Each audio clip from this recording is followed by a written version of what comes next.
In Flanders fields, the poppies blow. Between the crosses, row on row. They mark our place, and in the sky, the larks, still bravely singing, fly.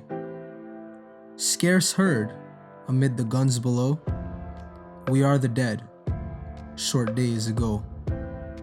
We lived, felt dawn, saw sunset glow, loved, and were loved, and now we lie in Flanders fields.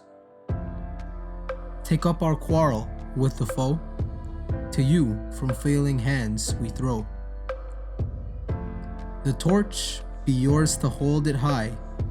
If ye break faith with us who die, we shall not sleep through poppies grow in Flanders fields.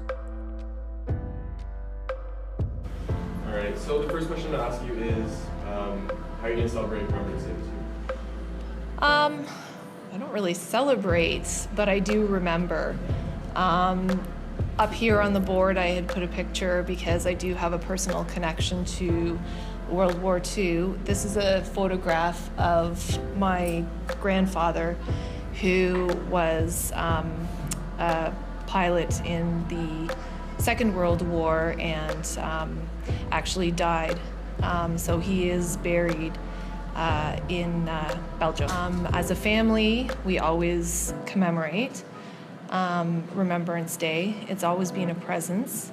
I have a cousin who has gone to France and Belgium and has put together a book, and it's one that I definitely pass on to my son and daughter, and they usually bring that to school. So it's not really a celebration, but more of a commemoration for us and our family to remember.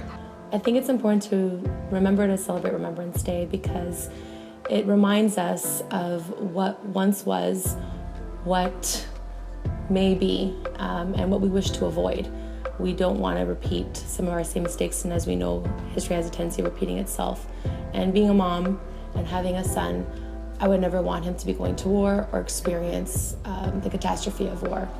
As we move into the month of November, we are set to remember the sacrifices of the soldiers who had one mission: to keep us safe.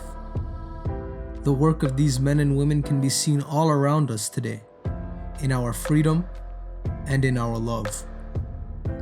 Some of these soldiers are only a few years older than us, and they gave their future for ours. I think it's really important. A lot of us don't have a connection to the First or Second World War, but we have to remember that there are wars going on now. We're very lucky. We are a generation that has not experienced war here in Canada, but there are many who have, and there are many that are coming here fleeing from war. So I think it's important to remember the past. I also think it's important to remember the present. I think it's important to celebrate Remembrance Day because there are men and women in uniform that rely on us to understand their sacrifice. To understand it, we need to pay attention to what's going on in the world and know that if we send our armed forces anywhere in the world, that there's going to be consequences that go on for generations. When they go over and they see and do what they do and then they come home, it affects them for the rest of their life. So it's important to remember that we can't do this lightly. Anytime you send anyone out that will do violence in our name or prevent violence in our name, it's going to affect them permanently for the rest of their lives. They shall not grow old, as we that are left grow old, and age shall not weary them, nor the years condemn them. At the going down of the sun, and in the morning, we will remember them.